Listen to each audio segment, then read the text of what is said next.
శ్రీధర్ గారు, మళ్ళీ ఒకసారి తెలంగాణ రాజకీయాల గురించి మాట్లాడదాం. అంటే మీరు చెప్తున్నారు 119 స్థానాల్లో మేము పోటీ చేస్తాం, ఎవరితో పొత్తులు లేవని అంటున్నారు. అంటే ఇక చాలా బలంగా ఉంది టీఆర్ఎస్. ఒకవైపు కాంగ్రెస్ చాలా బలంగా ఉంది. కాంగ్రెస్ కూడా equally strong, if not that much అనుకోండి. అయినా కూడా వాళ్ళు కూడా వాళ్ళంతా వాళ్ళు అధికారంలోకి రావాలనుకుంటారు. నేను అనేది ఏంటంటే ఇక్కడ ఏమన్నా మళ్ళీ ట్రయాంగిల్ పోటీ ఏమైనా ఉండి హంగ్ ఏమైనా వస్తుందా? అసలు మీరు అధికారంలోకి రావడానికి ఏ ఏ వైఫల్యాలను ప్రభుత్వ పరంగా ఐడెంటిఫై చేశారు, వాటిని ఏ విధంగా ప్రజల్లోకి తీసుకెళ్తారు? అంటే ఒకటండి, ఇప్పుడు బేసిక్గా రెప్యుటేషన్ కాదు, కానీ ఇప్పుడు తెలంగాణ దేనికోసం అయితే పోరాడినామో చాలాసార్లు చెప్తారు కదా, నీళ్లు, నిధులు, నియామకాలని. ఈ 3 విషయాల్లో ఈ ప్రభుత్వం ఫెయిల్ అయిందనేది మామూలుగా సామాన్యుల యొక్క అంచనా. ఇప్పుడు విద్యార్థులు హ్యాపీగా లేరు, ఎంప్లాయ్మెంట్ క్రియేషన్ లేదు, టీఎస్పీఎస్సీ ఘోరంగా వైఫల్యమైంది. అంటే నియామకాల విషయంలో కంప్లీట్ ఫెయిల్యూరు, నిధుల విషయంలో కొంత ఖర్చు జరుగుతున్నట్టు కనబడ్డా కానీ ఏ వర్గాలకైతే సామాజిక పరంగా జరగాల్సిన న్యాయం, ఎస్సీ ఎస్టీ వెల్ఫేర్ కానివ్వండి, బీసీ వెల్ఫేర్ కానివ్వండి, వీటిలలో ప్రభుత్వము చెప్పిన మాటలకు చేస్తున్న కార్యక్రమాలకు 2 విషయాలు మేనిఫెస్టోలో చెప్పినాయి. ఒకటి 3 ఎకరాల భూమి దళితులకి, డబుల్ బెడ్రూమ్ హౌసెస్. ఇవైతే మనకు కనబడే అంశాలు కాబట్టి దీంట్లో పురోగతి లేదు. ఇకపోతే నీళ్ళకు సంబంధించి పెద్ద ఎత్తున ప్రాజెక్టులకు ఖర్చు పెడుతున్నారు.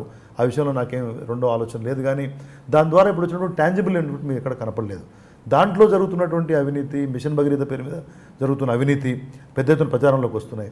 ఇక అధికార పార్టీ నాయకుల యొక్క భూదందాలు, భూ కబ్జాలు ఈ విషయంలో పెద్దగా మీడియాలో ప్రచారం జరగకున్నా కానీ జిల్లాల వ్యాప్తంగా అక్కడ ఉన్నటువంటి శాసనసభ్యుల వ్యవహార శైలి, జనగాం ఎమ్మెల్యే గారు అయి ఉండొచ్చు, హన్మకొండలో ఉన్నటువంటి ఎమ్మెల్యేలు కొంతమంది అయి ఉండొచ్చు, ఇక్కడ నిన్న కూడా పేపర్లలో 2-3 చోట్ల వచ్చాయి, ఇక్కడ రంగారెడ్డి జిల్లాలో వచ్చినటువంటి యొక్క ఆరోపణలు అయి ఉండొచ్చు. ఇవన్నీ కూడా ఏంటంటే ఖచ్చితంగా ప్రజల్లో ఈ ప్రభుత్వం మా ఆకాంక్షలకు అనుగుణంగా పనిచేస్తలేదు అనేది ఇదొక అంశము. రెండోది, మేము వారసత్వ రాజకీయాలకు వ్యతిరేకం. ఇవాళ తెలంగాణ ప్రభుత్వం వచ్చిన తర్వాత ఇక్కడ అధికారం పూర్తిగా కూడా ఒక కుటుంబం చేతిలో కేంద్రీకృతం అయిపోయింది. అది అందరూ కూడా అన్ని వర్గాలు ఆ విషయాన్ని మాట్లాడుకుంటున్నాయి.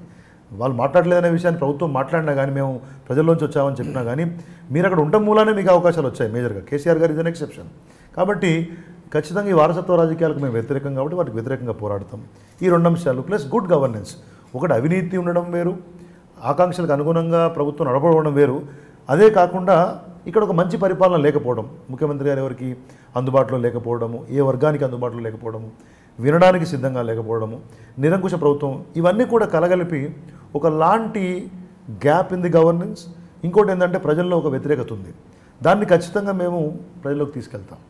దాని ద్వారా ఖచ్చితంగా ఆల్టర్నేట్. ఎందుకంటే గతంలో ఇక్కడ కాంగ్రెస్ని చూశారు, 10 సంవత్సరాలు వాళ్ళు పనిచేశారు, వాళ్ళని రిజెక్ట్ చేశారు.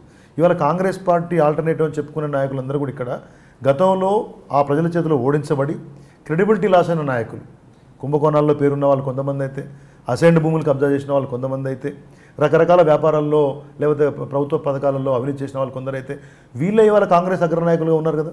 కాబట్టి ఇక్కడ అవినీతి లేని ప్రభుత్వం రావాలంటే ఇవాళ 4 ఏళ్ల నరేంద్ర మోడీ గారి పాలన చూసిన తర్వాత ఖచ్చితంగా అటువంటి పాలన తెలంగాణలో బీజేపీ ఇవ్వగలుగుతుందనే విషయం ప్రజల్లో ఉంది. బీజేపీ బాగుపడాలి, ఇంకా వృద్ధి చెందాలి, బీజేపీ ఇంకా శక్తిమంతం కావాలని చెప్పేసి ప్రజలు కోరుకుంటున్నారు. ముందు అంటే ఇక్కడ రాష్ట్రంలో అధికారంలోకి రావాలని అంటే ఒక ఫేస్ స్టేట్ బీజేపీకి ఒక ఫేస్ ఉండాల్సిన అవసరం ఉందంటారా? అంటే ఒకటండి, ఇప్పుడు చాలా రాష్ట్రాల్లో బీజేపీలో ఆ సాంప్రదాయం లేదు. యడ్యూరప్ప గారు లాంటి వాళ్ళు ఒక ఎక్సెప్షన్, ఎందుకంటే ఆయన గతంలో ముఖ్యమంత్రి, కర్ణాటకలో వైడ్లీ యాక్సెప్టెడ్ లీడర్. కానీ మీరు ఉత్తరప్రదేశ్లో చూడండి, అసోంలో చూడండి, మరొక చోట ఈవెన్ మహారాష్ట్రలో కూడా మేము ముఖ్యమంత్రి అభ్యర్థి పలానా వాళ్ళని చెప్పలేదు.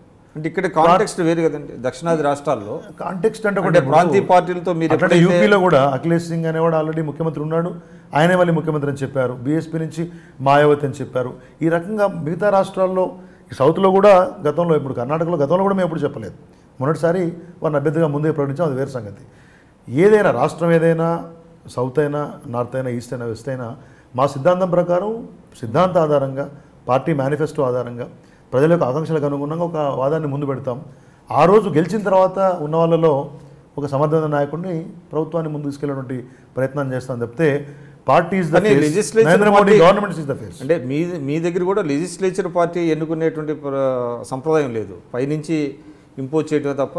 అంటే జనరల్గా అక్కడ ఉన్నటువంటి లెజిస్లేటర్సు వాళ్ళలో ఉన్న సమర్థమైన నాయకుడిని మా దగ్గర సెంట్రల్ నుంచి పరిశీలకులు వస్తారు, మీరు ఎక్కడ చూసినా కానీ వీళ్ళ అభిప్రాయాన్ని వాళ్ళకి చెప్తారు. వాళ్ళ అభిప్రాయాలకు అనుగుణంగా కేంద్ర నాయకత్వం ఒకటి ఉంది కాబట్టి ఖచ్చితంగా వాళ్ళ అభిప్రాయాలకు అనుగుణంగానే చర్చ ముందుకెళ్తుంది తప్పితే మొత్తం లెజిస్లేటర్లందరూ కూడా చెప్తే శాసనసభ్యులు మనం ఇంకోదో చేసేటువంటి సీల్డ్ కవర్ సంస్కృతి బీజేపీలో లేదు. ఖచ్చితంగా శాసనసభ్యుల అభిప్రాయాలను తీసుకున్న తర్వాతనే ముందుకెళ్లే సంస్కృతి ఉంది.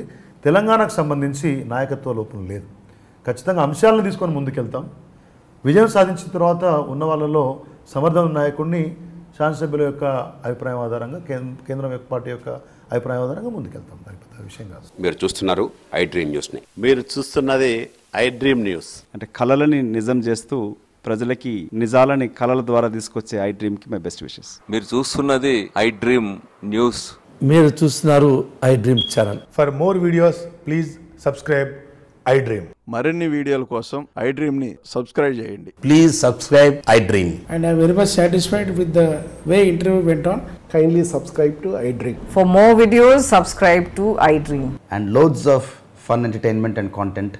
Do watch